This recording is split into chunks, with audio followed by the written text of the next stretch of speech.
Well, now we're going to take a look at some missionaries who lived during the period of 8 AD 1500 to 1900, which is that second segment of missionary activity. And remember that 1500 is a round figure for the beginning of the Reformation period, and the 1900 takes us to the end of what is often called the Great Century, which highlights William Carey. And so, we're looking at about a 400-year period here that we're going to be examining. And I want to begin today by uh, introducing a man whom I greatly admire as a missionary. What I have read about him has been very positive. It has encouraged me. His name is John Eliot, and he may or may not be a familiar name to you. Just one word of caution. Another missionary we'll study later on in the next period is Jim Eliot, and you've probably heard of him. Jim Eliot and the four partners he worked with who were all killed in Ecuador back in the 1950s. Well, this is a different man, John Eliot with one L. Jim Eliot is with two L's. So just easy to get those confused. Now, John Eliot was a remarkable man. He lived from 1604 to 1619, so he lived a pretty good long life, and really had a heart to serve. He was from England originally, and his place of service was in the eastern United States. One of the things that you need to understand as you look at this context in history is that the colonial movement to the United States was just getting underway at this time, and there were different attitudes among the colonists as it related to the identity of the Native Americans. Now, when I was growing up, we typically called Native Americans Indians. There weren't any issues at that time regarding that particular name. Everybody referred to Indians. We talked about cowboys and Indians, and we played cowboys and Indians. And as you may be aware, the designation Indian is one that we have kind of veered away from now. And part of that, as you know from your own history studies, I hope you remember this, that when Columbus was discovering the New World, he thought he had reached the West Indies. And so the name Indian in some ways reflected that misconception. But the terminology that I prefer to use today, and I think is more appropriate, is the term Native Americans. Native because they are the ones who were here originally. Now, when I say originally, that doesn't mean they were necessarily the very first ones here, because we really don't have the tools to go that far back in history and know exactly who was here. But they definitely were the ones who were here when the colonists arrived. And there were differing attitudes regarding these Native Americans. There were some who came over believing that in some way the New World, the Americas, were almost like the promised land of Israel. Many of them believed that Israel as a nation had forfeited God's plan, God's promises, because of disobedience, and therefore, the church was embracing and enjoying those benefits in place of Israel. And there were some who actually thought that the New World was kind of like the New Israel. It was almost like a promised land. And so eliminating the Native Americans in the minds of some people would have been almost like eliminating the Canaanites from the land of Canaan when the Israelites came in to occupy that land. Now, obviously, not everybody believed that, and I certainly don't believe that is a biblical way of looking at it. But there were many who believed that that God in His providence was replacing the Native Americans with the colonists who were bringing their Judeo-Christian values to America. And as you know, there has been uh, a lot of discussion about the abuses toward the Native Americans. I think it's only fair to say that there are problems on both sides of the fence. It's not completely the fault of one, but definitely the onus of responsibility is on the shoulders of the colonists who uh, in many ways mistreated, abused the Native Americans. But that's a discussion for another time. Actually, we will talk a little bit more about that as we talk about other missionaries. But John Eliot was a man that respected the Native Americans, and he really wanted to include them. He believed that they could embrace the gospel of Christ and even take leadership among their own people. And for that, I admire the man. He would have been in the minority, I think you could say, having that kind of an opinion about the Native Americans. So again, there's so much more to study about that, and there's a lot of controversy and debate about the history of the Native Americans and the colonists. And maybe that's something that you would enjoy studying a little further on your own.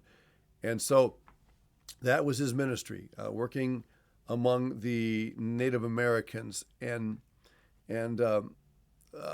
John Eliot strikes me as a man who had a tender heart, a man that really loved these people, a man that wasn't there to take advantage of them. I will say something else about the colonists. I think that there are times when missionaries at that era were, or perhaps even today, are misunderstood as being anti-Native American or being racist or whatever you want to call it, because of their association with colonists. And that's not totally justified. We must remember that they were here as part of the colonial movement. And that doesn't necessarily mean that they agreed with everything the colonists did. And I think sometimes certain missionaries are misunderstood as being in collaboration with the colonial idea of eliminating Native Americans in order to open the way for the Europeans coming in. So just keep that in mind. It's easy to misjudge people because of their associations. There were some who did, but certainly that wasn't everybody who was a part of this.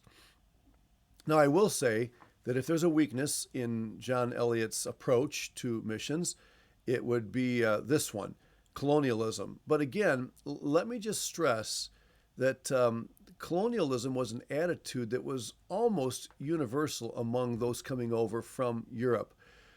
We today have, we look back and we have hundreds of years of history to teach us about the ills of colonial abuse and that sort of thing.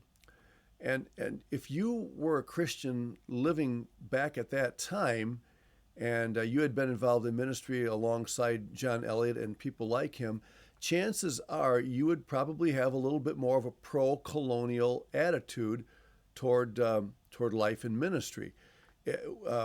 We have learned a lot, and the evangelical church, by and large, has changed its opinion about colonialism. And so just remember that these guys didn't have all of the historical baggage that we have available to us to better see the big picture. Pardon me. Some of these believed that the Native Americans could do little more than just be servants in the church. They would never have the ability to lead.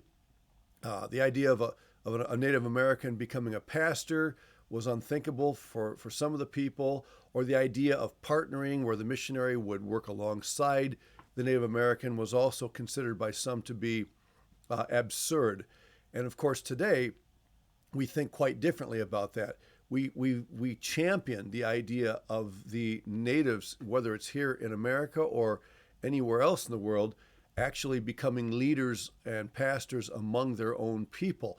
And missionaries all over the world, even as I speak, are working side by side along with natives. In fact, when we were in Brazil, my main ministry there was teaching in a Bible school. And in that Bible school, the director was a Brazilian, and half of the faculty was Brazilian, the other half was American. And we worked side by side very well with one another. And when we started the church that we started in the city of Crato, where we lived, we had Brazilian seminary students working side by side with us from the very beginning. And it wasn't long after that we called our first Brazilian pastor. So again, that is not to say that we are more spiritual than people who lived back in John Eliot's day. part of it is simply understanding how much we have learned about some of the abuses and also about the capability of people living in other countries to do an excellent job, in fact, even a better job than a foreigner could do in leading the people of God. So when you hear that somebody was a colonialist in his approach, be careful that you don't jump on him, because you have to understand that that was the prevailing opinion, and even among believing missionaries, that was kind of a standard way of looking at things. Now, a tragedy took place during the days of John Eliot, and it's called King Philip's War. Perhaps some of you have studied that in school. We're not going to go into a lot of detail about King Philip's War. I simply want to say this. As the colonial movement continued to expand and the Native Americans continued to be thrust out of their own lands, and as some abuses and dishonesty took place among some, certainly not all of the colonists, the Native Americans found themselves becoming increasingly on the defensive. And the pressures continued to mount. And for some of them, the threat of their own existence, or at least of being able to live in their own land, became very real. And so there came what we could call a boiling point. And that's kind of what happened at the time of King Philip's War. Actually, there's a bit of a description about the war in Ruth Tucker's book, From Jerusalem to Irian on the section under John Eliot. And you're certainly welcome to look that up. But just Google King Philip's War, and you can get a lot of information. And so there came a boiling point where finally the natives fought back. And unfortunately, most of those who died in that conflict were Native Americans. There were some colonists who died as well, and even some missionaries, but most of the tragedy was among the Native Americans. John Eliot established what he called praying towns, where Native Americans could move off of the land where they'd been living, where paganism dominated, and they could establish Christian communities. And that's part of that colonialist idea, that you move out and you establish a completely different, Judeo-Christian colony. Whereas today, we look at missions more as being salt and light. When people come to Christ, they stay in their communities and they try to be a salt and light in order to make a difference there among their own communities. So, again, overall, I have a high regard for John Eliot and for what he did. Even though I wouldn't agree with his colonialist attitude, I do try to understand that was predominant. And perhaps if he were to look back years later, he would say, oh, yes, I can see the error of that way, and he would make some changes. But, the fact of the matter is, most all of us, if we have a chance to look back later on in our lives, we'll see things that we probably would change if we had a chance to go back and do it all over again. Remember, these missionaries are human beings, sinners, saved by the grace of God. They all have their flaws, and yet there are things about them that give us reason to praise God and be thankful for the contribution they made to world missions.